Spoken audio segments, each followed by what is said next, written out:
చట్టం ముందు అందరూ సమానమే. కానీ ఇప్పుడు ఆ పరిస్థితి ఉందా అంటే నీళ్లు నమలాల్సిన పరిస్థితి. ఎందుకంటే న్యాయాన్ని కాపాడే న్యాయమూర్తులే అన్యాయం వైపు నిలబడుతున్నారు. ఎన్ని తప్పులు చేసినా తప్పే చేయలేదన్న తీర్పులు ఇస్తూ డబ్బున్న వాళ్ళ పక్షానే వంత పాడుతున్నారు. న్యాయం కోసం కోర్టు మెట్లెక్కుతున్న సామాన్యుడికి నిరాశ మిగులుతుంది. ఇది జనాల్లో ఉన్న వాదన. కానీ చట్టం ఎవడి చుట్టం కాదు. తప్పు చేస్తే ఫలితం ఇక్కడే అనుభవించాలని సాక్షాత్తు ప్రధానమంత్రిని సైతం బోనులో నిలబెట్టి కడిగి పారేసిన న్యాయమూర్తులున్నారు మన దేశంలో. కానీ ఎవ్వరికీ తెలియదు న్యాయ వ్యవస్థ అంటే ఇలా ఉండాలి అని. ప్రపంచ దేశాలు ఇండియా వైపు చూసి గర్వంగా చెప్పుకునేలా తీర్పు ఇచ్చిన ఆ జడ్జి పేరు జస్టిస్ జగన్మోహన్ లాల్ సిన్హా. ఇక ఆ కేసు ఏంటంటే 1971 లోక్సభ ఎన్నికల్లో రాయబలేరి నుండి ఇందిరా పోటీ చేసి తన ప్రత్యర్థి అయిన రాజనారాయణపై ఘన విజయం సాధించారు. అయితే ఆ ఎన్నికల సమయంలో ఇందిరాగాంధీ అనేక అక్రమాలకు పాల్పడ్డారని, బెదిరించి ఓట్లు వేయించుకున్నారని, పలు చోట్ల రిగ్గింగులు కూడా జరిగాయంటూ అలహాబాద్ హైకోర్టులో పిటిషన్లు దాఖలు చేశారు రాజనారాయణ్. ఎందుకంటే రాయబరేలీలో రాజనారాయణకు మంచి పట్టుంది. ఎన్నో ఏళ్ల నుండి అక్కడే రాజకీయాలు చేస్తున్న ఆయనకు అక్కడి ప్రజలతో ప్రత్యేకమైన అనుబంధం ఉంది. అలాంటిది అంత దారుణంగా ఓడిపోవడం వెనుక ఖచ్చితంగా ఇందిరాగాంధీ ఏదో చేయించిందని న్యాయస్థానం ముందు చెప్పుకొచ్చారాయన. వాదన ప్రతివాదనల తర్వాత 1975 జూన్ 12న తీర్పు ఇస్తానని చెప్పారు జస్టిస్ జగన్మోహన్ లాల్ సిన్హా. అప్పటికే ఇందిరా ప్రధాని. ఇక తీర్పు చెప్పే రోజు రానే వచ్చింది. ఓ పక్క బోనులో ఇందిరాగాంధీ, మరో పక్కన రాజనారాయణ్. ఈ ఇద్దరి మధ్యలో మోహన్ లాల్ సిన్హా వాదనలు మొదలయ్యాయి. ఇందిరా తప్పు చేసిందని రాజనారాయణ్ తరపు న్యాయవాదులు ఆధారాలు చూపిస్తే అంత గొప్ప స్థాయిలో ఉన్న వ్యక్తిపై ఎందరో ఎన్నో ఆరోపణలు చేస్తారు.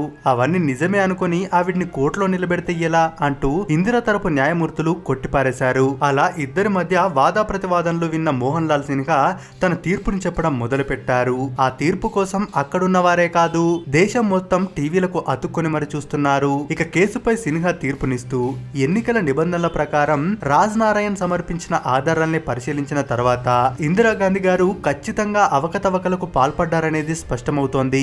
కాబట్టి ఈ ఎన్నిక చెల్లదు. దానితో పాటు వచ్చే 6 ఏళ్ల పాటు ఇందిరాగాంధీ ఎన్నికల్లో పోటీ చేయడానికి అనర్హురాలిగా భావిస్తూ తీర్పునిస్తున్నానన్నారు. అంతే. ఆ ఒక్క తీర్పుతో ఇందిరాగాంధీకి చెమటలు పట్టాయి. సిన్హాని బుజ్జగించేందుకు పదవుల ఆశ చూపిన, డబ్బుల వల వేసిన న్యాయం వైపే నిలబడ్డారాయన. దాంతో ఇందిరా తరపు న్యాయవాదులు సుప్రీంకోర్టుని ఆశ్రయించిన కొన్ని షరతులతో కూడిన తీర్పునిచ్చింది సుప్రీంకోర్టు కూడా.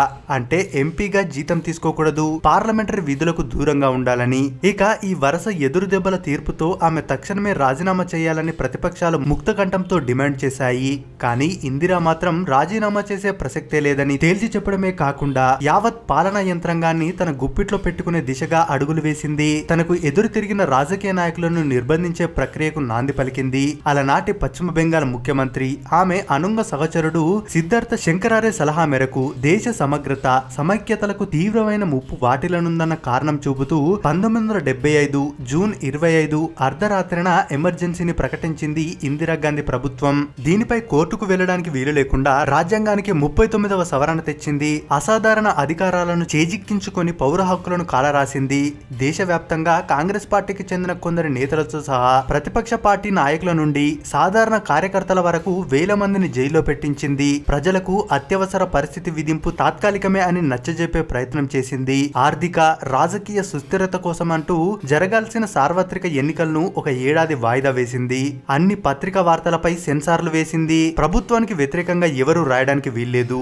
మీసా వంటి చట్టాలను కాంగ్రెస్ అధిష్టానం యథేచ్ఛగా తనకు అనుకూలంగా వాడుకుంది. ప్రముఖుల నాయకుల ఫోన్లను కూడా ట్యాప్ చేయించింది. ఈ క్రమంలోనే ప్రభుత్వంలో ఏ హోదా లేని ఇందిరాగాంధీ కొడుకు సంజయ్ గాంధీ రాజ్యాంగేతర శక్తిగా అవతరించాడు. ఢిల్లీ నగరంలో తుర్కమన్ గేట్, ఇతర ప్రాంతాలలో పెద్ద సంఖ్యలో ఉన్న మురికివాడలను బుల్డోజర్లు పెట్టి కూల్చేయించారు.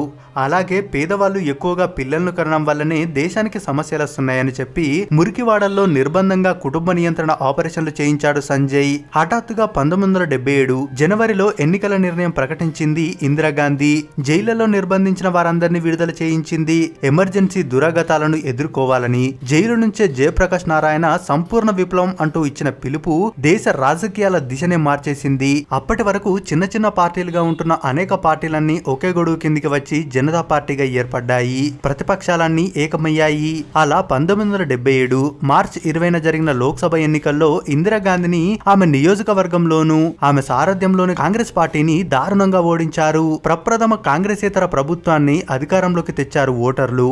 మొరార్జీ దేశాయ్ ప్రధాని అయ్యారు. ఆ తర్వాత తాను చేసిన తప్పుల్ని సవరించుకొని ప్రజలకు మరింత దగ్గరైన ఇందిరా తర్వాత ఎన్నికల్లో 529 స్థానాలకు గాను 351 స్థానాలు గెలుచుకొని తన సత్తాను చాటి మరోసారి ప్రధానమంత్రి అయ్యారు. ఇలా ఒక న్యాయవాది తీర్పు ప్రధానమంత్రి పీఠాన్నే అతలాకుతలం చేసిందంటే అర్థం చేసుకోవచ్చు న్యాయానికి ఉన్న పవర్ ఏంటో. అలాంటి న్యాయాన్ని కాపాడాల్సిన వాళ్ళే అమ్ముడు పోతుంటే ఇక సామాన్యుల సమస్యలు ఎవరు తీరుస్తారు చెప్పండి. అందుకే న్యాయ వ్యవస్థను బ్రతికించే ఇలాంటి న్యాయమూర్తుల గురించి నలుగురికి షేర్ చేస్తారని ఆశిస్తున్నాం. మరి ఈ స్టోరీ మీకు ఎలా అనిపించిందో మీ అభిప్రాయాన్ని కామెంట్స్ రూపంలో తెలియజేయండి. మరిన్ని ఇలాంటి వీడియోస్ కోసం మన ఛానల్ ని తప్పక సబ్స్క్రైబ్ చేసుకోండి.